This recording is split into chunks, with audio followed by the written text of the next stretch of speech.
Assalamualaikum warahmatullahi wabarakatuh. Di sini saya akan memberikan tutorial atau review pada aplikasi Bukukas. Aplikasi Bukukas merupakan sebuah aplikasi untuk mengelola keuangan usaha secara digital. Aplikasi ini dapat digunakan baik untuk perusahaan atau bisnis maupun untuk keperluan pribadi. Nah, yang mana nanti dalam aplikasi ini juga terdapat pelaporan mengenai keuangan perusahaan. Nah, berikut adalah tutorialnya. Di sini saya sudah mendownload aplikasi Bukukas pada Android di handphone saya. Pertama, kita akan buka aplikasinya. Nah, tampilan setelah kita membuka aplikasi adalah sebagai berikut, yang mana terdapat detail dari transaksi, yaitu nanti ada total penjualan, total pengeluaran, yang mana nanti ada total keuntungan juga, kemudian detail hitung piutang, meliputi total piutang dan total hutang. Nah, di sini karena saya sudah melakukan download kemarin dan melakukan instalasi dari aplikasi ini, saya sudah menyeting profil saya, yang mana di sini saya memberikan nama saya sendiri, yaitu Mega Wahyuningtyas, kemudian nomor telepon, email, dan nama perusahaan saya. Di sini saya memberikan nama PT Berkah Amin yang beralamat di Karangturi, Boyolali. Nah, salah satu kelebihan dari aplikasi ini juga terdapat bagikan kartu nama. Setelah tadi saya menyeting kartu nama perusahaan saya di aplikasi ini, saya juga bisa membagikan kartu nama ini ke rekan-rekan kerja saya. Semisal saya akan membagikan kartu ini, kemudian saya klik di sini akan bisa dikirimkan melalui via pesan, Bluetooth, WhatsApp, dan lain-lain. Nah, di sini saya akan mencoba mengirimkan melalui via WhatsApp. Saya klik, kemudian saya akan mencontohkan mengirim ke Mas Anton. Klik. Nah, setelah itu akan muncul seperti ini. Kartu nama saya sudah saya kirimkan di rekan kerja saya. Kembali. Kemudian di sini kita akan kembali ke menu yang pertama. Di sini di bawah ini terdapat beberapa menu pilihan. Yang pertama lapor, yang nanti jika dipencet laporan akan muncul seperti ini. Jika dipencet transaksi akan muncul transaksinya. Catat, nanti meliputi transaksi baru antara penjualan dan pengeluaran. Kemudian hutang nanti ada kontak-kontak dari pihak-pihak yang berhubungan dengan perusahaan kami. Kemudian profil dari admin tersebut. Yang pertama, kita pencet di laporan. Nah, pada atas tampilan ini terdapat pilihan. Nah, di sini tadi saya sudah menyeting aplikasi ini, bahwasanya aplikasi ini digunakan untuk bisnis, yang mana bisnis tersebut meliputi bisnis perlengkapan kantor. Saya tadi sudah menyeting aplikasi ini untuk bisnis perlengkapan kantor. Nah, apabila teman-teman ingin menambahkan usaha baru, maka dapat dipencet tanda plus di bawahnya. Kemudian setelah itu kita menyeting tanggal dan bulan tahun berapakah ketika laporan nanti kita akan buat dan kita lihat. Pada menu di bawahnya di kotak hitam di bagian atas kita bisa pencet. Nah, di sini saya menyeting nanti ketika pelaporan di usaha ini pada tanggal 1 Maret 2020 hingga 31 Maret 2020. Di sini juga ada menu ubah, yang mana nanti kita bisa memilihkan tanggal dan bulan tahun berapa sesuai dengan kriteria kita. Namun di sini saya tetap menggunakan pada tanggal 1 Maret 2020 hingga 31 Maret 2020 seperti itu. Nah, kemudian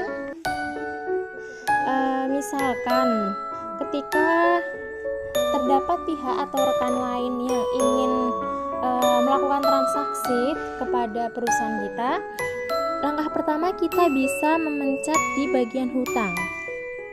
Nah, di bagian hutang nanti ada pilihan tambah kontak di bagian kiri.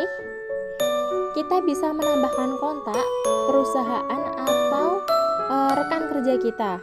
Semisal saya di sini akan menambahkan kontak, saya akan klik tambah kontak.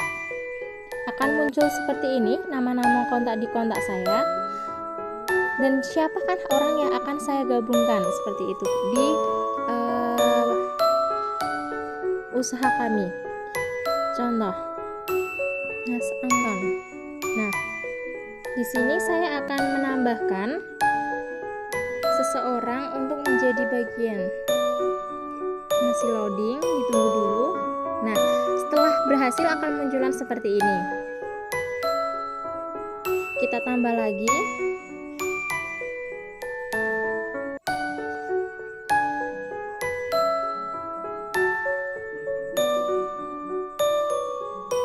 Nah, akan muncul juga tampilan seperti ini. Nah, ketika Mas Anton ini melakukan sebuah transaksi, misal Mas Anton ini membeli satu set perlengkapan kantor, yang mana pembayarannya kurang 200.000 seperti itu. Kita bisa klik dari nama kontak Mas Anton tersebut tadi. Kita klik, muncul tampilan seperti ini. Akan ada tulisan catatan, memberi dan menerima di bagian atas. Apa itu memberi? Bisa kita lihat, yaitu beri pinjaman atau bayar hutang. Dan menerima, terima pinjaman atau pelunasan piutang. Jadi ketika nanti hutang, Mas Anton tadi membayar hutang, maka kita akan memencet di bagian menerima. Sedangkan jika Mas Anton tadi masih memiliki hutang, berarti kita akan memencet di bagian memberi. Tadi kita contohkan Mas Anton kekurangan dalam membayar satu set perlengkapan kantor berupa sofa. Kita tulis kekurangannya 200.000 seperti itu. Kemudian catatan jika ada, masukkan keperluan transaksi. Nah, di sini kita bisa menuliskan kekurangan membayar satu set sofa kantor. Nah, di sini kita bisa ubah tanggalnya. Tadi kan kita sudah menyeting pada tanggal dan bulan April. Nah, di sini semisal tanggal 12. Kita klik OK. Kemudian setelah semua terisi, kita bisa klik simpan.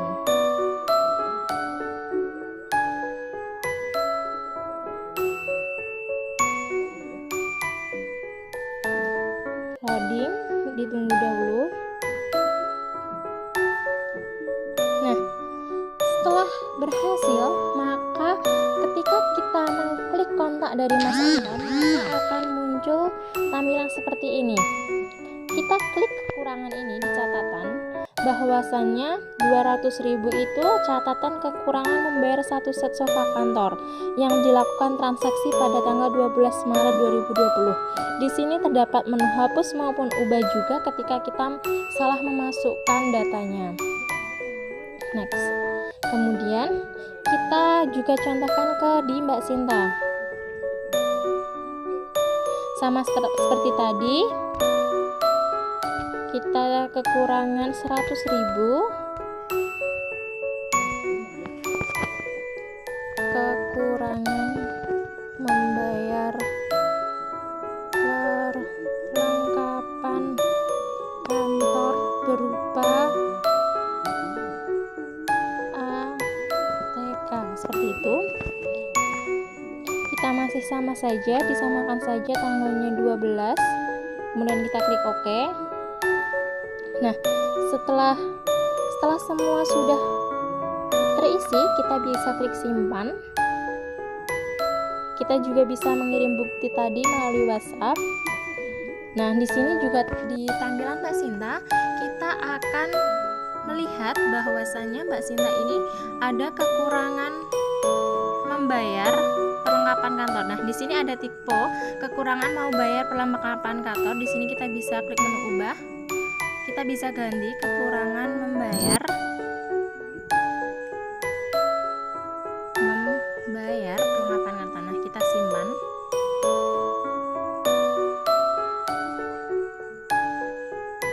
Masih loading seperti itu. Nah, ketika kita melihat di kontak, maka akan terlihat transaksi dari Mas Anton itu berhutang 200 dan Mbak Sinta itu berhutang 100.000. Di pojok kanan atas kita terdapat pilihan yaitu semua hutang dan piutang. Apabila kita klik semua, maka akan muncul kontak ataupun rekan dari yang bersangkutan dengan usaha kita yang memiliki hutang maupun piutang. Kemudian ketika kita klik hutang, maka perusahaan kita belum memiliki hutang, dan ketika kita memiliki ngeklik piutang, maka akan muncul tampilan yang piutang dari perusahaan kita sendiri seperti itu.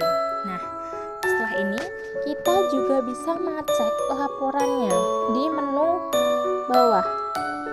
Ketika kita klik menu laporan, maka di detail hutang piutang akan muncul total piutang yang mana 300.000 dari Mas Anton dan Mbak Sinta tadi. Yang lain belum terisi. Nah, setelah itu pada menu laporan ini kita juga bisa mengunduh laporan keuangan. Kita klik pada kita tadi memilih 1 Maret, kita sesuaikan tanggalnya berdasarkan tanggal yang sudah kita setting terlebih dahulu di awal tadi. Nah, di sini nanti akan muncul laporan laba rugi, laporan hutang piutang maupun laporan pelanggan. Sebelum kita unduh, kita masuk ke next terlebih dahulu ya.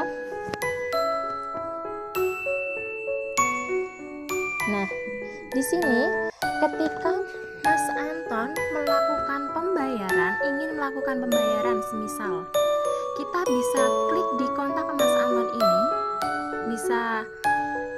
klik di kontak Mas Anton ini, kemudian kita akan membayar, berarti klik menerima uang senilai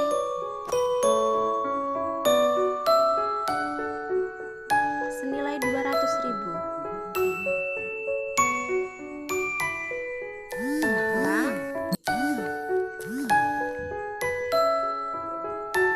Kita klik menerima, kemudian kita klik 200.000, jadi Mas Anton sudah melunasi. Kemudian kita bisa klik pembayaran 1 set sofa kantor.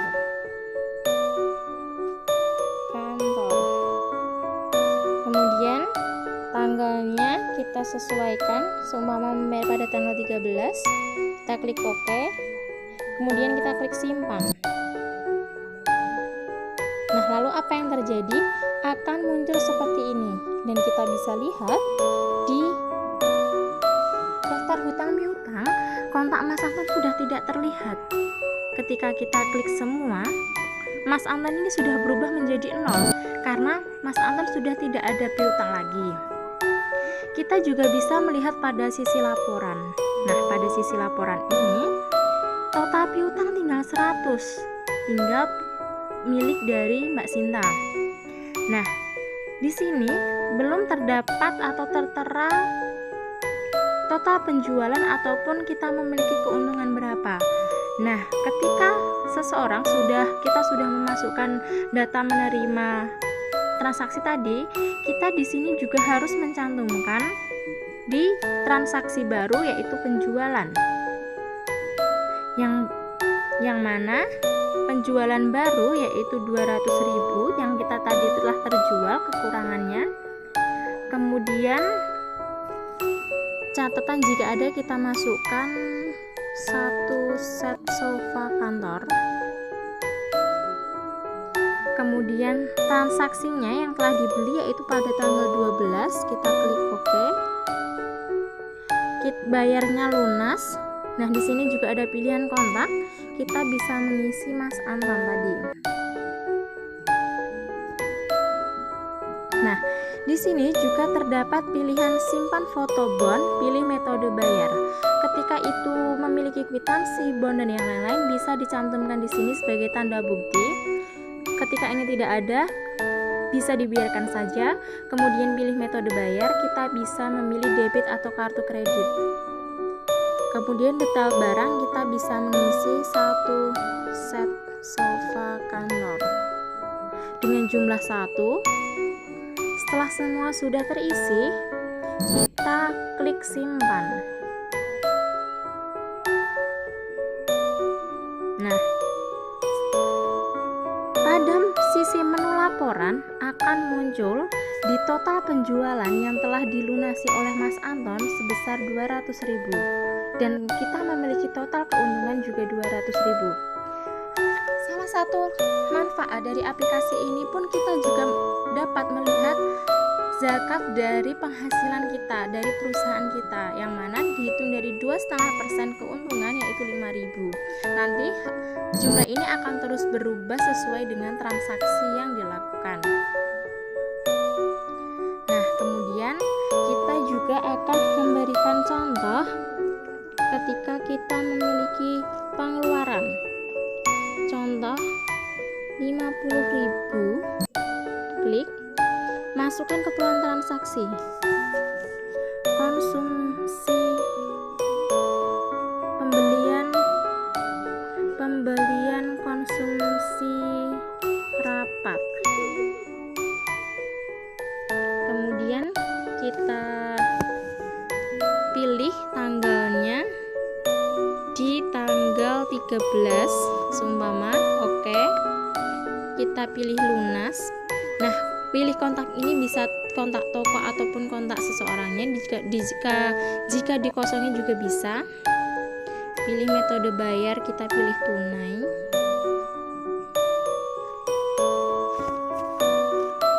Konsumsi rapat kantor. Kita pilih 1 saja jumlahnya. Setelah semua sudah, kita bisa klik simpan.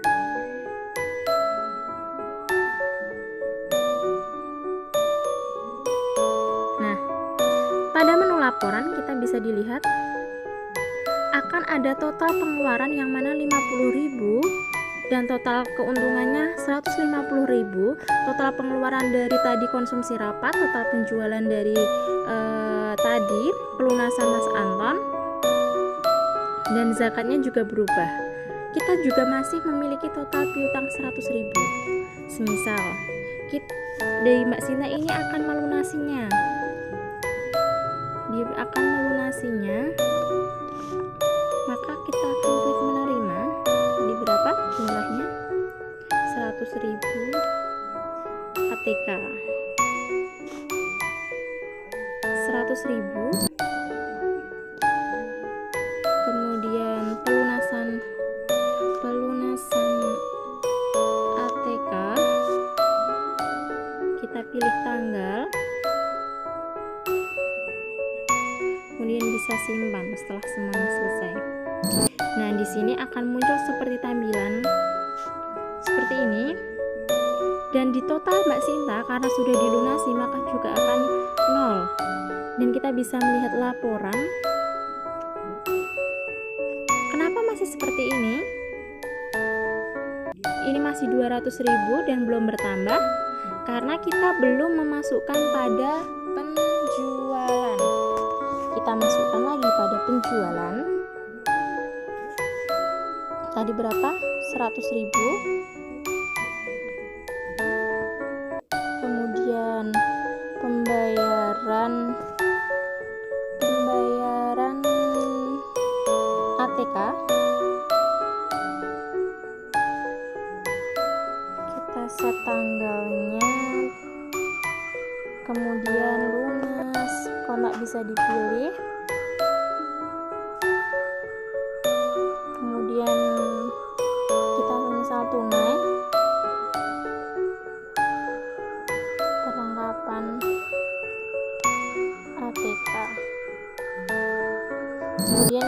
semua terisi, bisa klik simpan. Nah, akan bertambah menjadi 300.000, total pengeluaran 50.000 tadi kita beli untuk konsumsi rapat, dan total piutang sudah 0 seperti ini. Nah, di hutang sudah 0 semua, tidak ada hutang dan tidak ada piutang. Kemudian kita bisa mengecek laporannya. Kita bisa klik laporan laba rugi. Coba kita unduh. Jadi kita bisa mengunduhnya. Kita buka melalui WPS.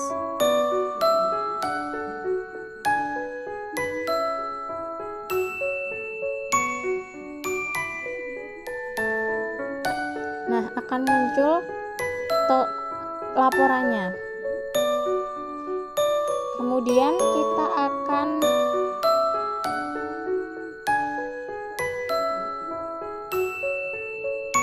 melakukan pengecekan pada laporan hutang piutang.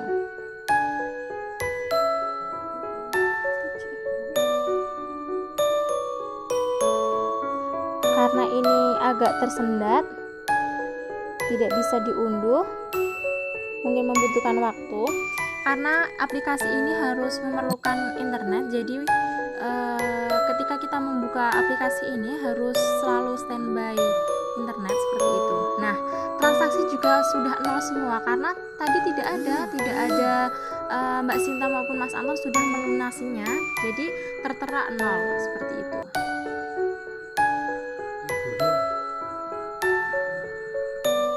Nah, jadi kita juga bisa mengunduh laporannya ketika terdapat pihak ataupun rekan yang belum melunasi hutang maupun kita memiliki hutang, kita juga bisa melihat pada laporannya.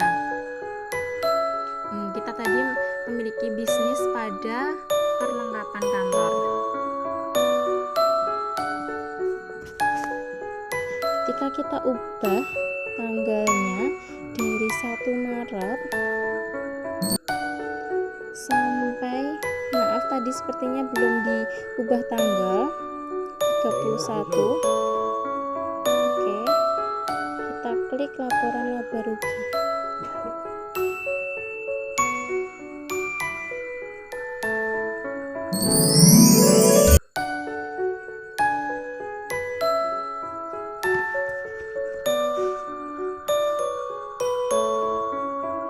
Nah, ketika kita menyesuaikan tanggal, karena tadi kita mengkliknya bulan April dan bulan April itu belum terdapat transaksi, maka transaksinya 0. Nah, di sini akan muncul tertera tanggal yang mana tanggal 1 Maret sampai dengan 31 Maret dengan deskripsi transkrip seperti ini, bisa dilihat.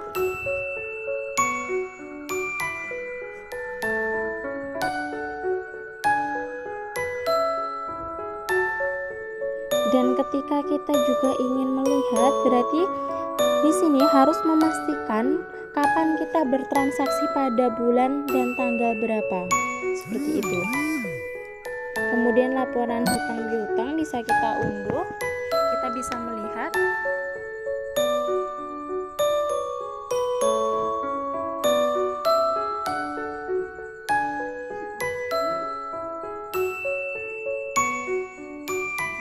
Ini tadi masih belum kita ubah lagi, berarti harus satu persatu. Ketika kita ingin melihat datanya, kita harus mengubah satu persatu tanggalnya per pilihan laporan.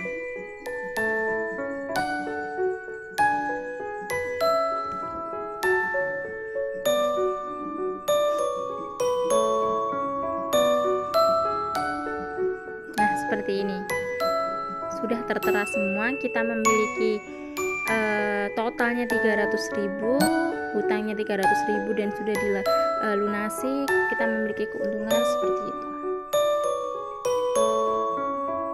Dan laporan-laporan yang lain. Kenapa ini 0? Kita harus men-set tanggal yang kita kita butuhkan tadi kita men-set pada tanggal 1 Maret, transaksi pada tanggal 1 Maret dan sampai tanggal 31 Maret. Nah, seperti ini. Baru akan muncul laporan keuangannya. Nah, mungkin sekian tutorial dan review dari aplikasi Bukukas yang mana dapat digunakan untuk mengelola keuangan perusahaan maupun keuangan pribadi. Cukup sekian. Wassalamualaikum warahmatullahi wabarakatuh.